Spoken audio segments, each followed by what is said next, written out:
Slash and burn farming is an agricultural practice that burns forests and grows crops in the resulting ash. Today, nearly 300 million people around the world still live by this method, wiping out nearly 300 million hectares of forests every year and fueling serious environmental damage.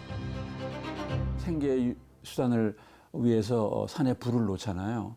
그러면 산이 황폐되고 망가지는 것뿐만이 아니라 산에 불을 놓게 되면 엄청난 이산화탄소가 발생을 합니다. 세계적으로 가장 중요한 이슈가 이산화탄소 발생량을 줄여야 되는데 그 중에 한 부분이 화전입니다. In the past, Korea too had slash and burn farmers. Records show that slash and burn fields once covered approximately 120,000 hectares, supporting nearly 300,000 households. That was about 5.6% of all cultivated land in the country and 7% of its total population. 좀 약간 나무가 없고 좀 평지같이 약간 그런 데 있으면은 거기다 무조건 불을 싸지르는 거예요. 그래서 이제 불이 다 타면 거기를 갖다 소로 갈아서 그 재로다 거름을 해서 뭐 조 같은 거 이런 걸 심어서 거기서 근데 그게 한 이태는 그 재거름으로 해서 그게 잘 됐대요. 조가 좀 굉장히 잘 됐다고 하더라고요. 콩, 옥수수, 팥, 그다음에 메밀 그런 거 심었죠. 이제 소작인으로 이제 빌려서 농사를 짓는데 그걸로는 먹고 살지 못하잖아요. 그러니까 식구는 많고 그러니까 화전을 해서 이제 보태 가지고 먹고 사는 거죠. 토지가 부족하니까 전부 화전했죠. 화전. 70% 정도 파전했어요. For poor farmers with little land, slash and burn was the only way to make a living. But at the same time, the country was pushing a national project to restore devastated forests. And solving the slash and burn problem became vital to its success. In 1966, the Korean government introduced the Slash and Burn Regulation Act to reforest the land. A 20-degree slope became the dividing line. Any land steeper than that was off limits to both slash and burn farming and settlement. 우리나라는 장마철에 폭우가 내리잖아요. 이럴 때 경사도가 심한 곳은 이게 흙이 씻겨 내려오기 때문에 20도 미만은 우리가 나무를 심으면 토사가 안정이 되지만 20도 이상은 위험성이 있으니까 20도 이상에 있는 건 무조건 화전을 금지한 겁니다. Gangwon Province, where forests cover 81% of the land, was one of the heartlands of slash and burn farming. In 1964, it became the first region in the country to launch the Slash and Burn Regulation Project. The experience gained here laid the groundwork for the Slash and Burn Regulation Act. 핵심이 그렇게 우리가 이제 살림을 조성하는 데에 성과를 거두려고 하는 거 아니에요? 그렇다면 다시 화전을 만들지도 말고 있던 화전을 정리해서 살림 복구를 시키는 거잖아요. 그러면 거기서 먹고 살던 그 화전을 일궈 가지고 살던 화전민들 갑자기 내쫓으면 어디로 가겠어요? 그거 안 되잖아. 그러니까 우선은 거처할 집도 좋지는 않지만은 지어줘야 되고 그래서 그렇게 살아야지 가지 못할 게 아니다. 산으로 다시. 예. 그래서 화전민 이주 대책을 동시에 시행을 하게 된 거고 그게 잘한 거죠. Under the resettlement plan, the government set out 3 paths for the farmers: local settlement, nearby relocation, or a complete move. Local settlement applied to families living on slopes under 20 degrees who could still sustain themselves while giving up slash and burn fields on steeper ground. To offset their loss of income, the government offered work in public projects and encouraged side ventures such as pig and cattle raising, beekeeping, or silkworm farming. Nearby relocation was for those whose homes stood on slopes over 20 degrees, where living was banned, but who still had farmland below that line or another source of income. Because they could still farm or work, the government provided 200,000 won for building houses, so they could move down from the mountain and settle in nearby villages. Complete move was for families left with under 2,000 square meters of farmland after the regulation, far too little to live on. To help them start over in the city, the government provided 400,000 won for housing and living expenses, arranged job placement, and gave them priority in public works programs to support their new lives.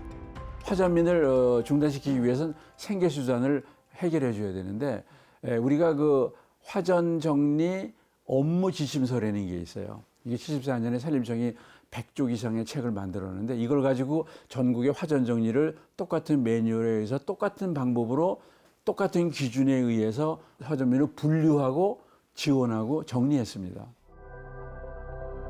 Here, the archive of documents from the Slash and Burn Regulation Project remains intact. Created under the operational guidelines for slash and burn regulation, these records document in meticulous detail the condition of the slash and burn fields and farmers in the region, how they were classified and supported for relocation, and even the progress of forest restoration on the regulated land. Together, they offer a vivid account of the project, giving them immense value as historical archives.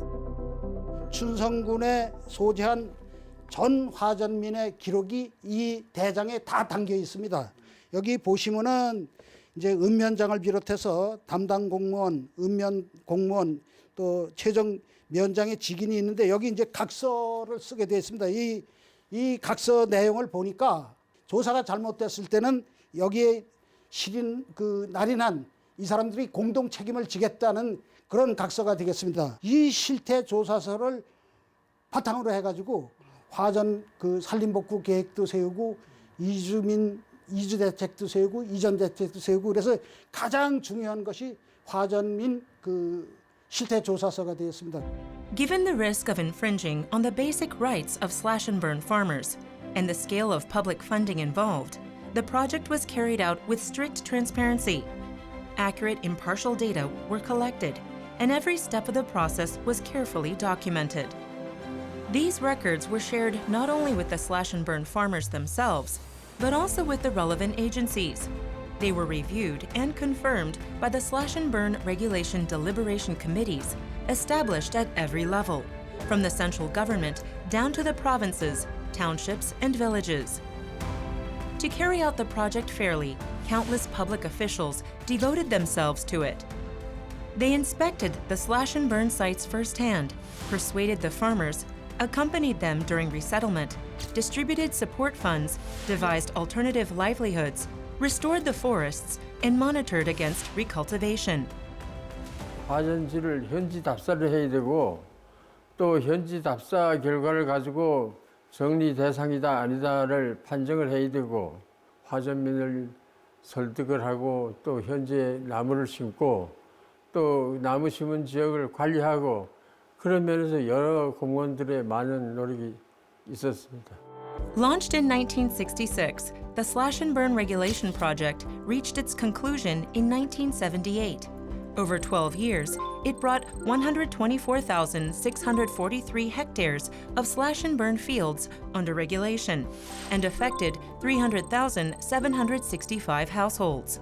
성공 요인은 우선은 그 정부가 화전민을 정리하겠다는 의지가 있었고 거기에 맞춰서 예산을 투여를 했고 온 공무원들이 협조를 해서 일을 했고 또 마을 주민들이 화전을 정리할 때 객관적으로 투명하게 했기 때문에 불만이 없이 그냥 다 순수하게 다 그냥 동조를 했다는 거 생각이 되는 거고 결국 성공적으로 100% 다 78년에 완벽하게 정리를 끝낸 겁니다. The slash and burn regulation became a stepping stone in Korea's reforestation journey. Resettled farmers found stability through new sources of income and grew to become part of the nation's economic rise. 맨 첫 번에는 어떻게 먹고 사나 근심을 했죠. 근데 소작인을 해서 이렇게 농사지어 먹으면서 살아도 점점 나아졌으니까 이래저기 그 화전 할 때보다 나라 경제가 발전돼서 그랬는지는 몰라도 점점 나아지더라고요. 돈을 버는 방법이 그때부터 이제 조금 뭐 다른 방법으로 바뀌니까 약간은 변화가 있었던 것 같아요. 좋은 쪽으로, 나쁜 쪽 말고 좋은 쪽으로 약간 변화가 있었다고 저는 생각이 들어요. 안 그랬으면 계속 화전만 하고 있었을 것 같아요, 지금 거기서. With the complete disappearance of slash and burn farming, the Slash and Burn Regulation Act was abolished in 1998. A centuries-old problem that no other country had solved, slash-and-burn agriculture and the families who depended on it came to a decisive end in Korea. Today, only its traces remain in faded photographs and quiet records.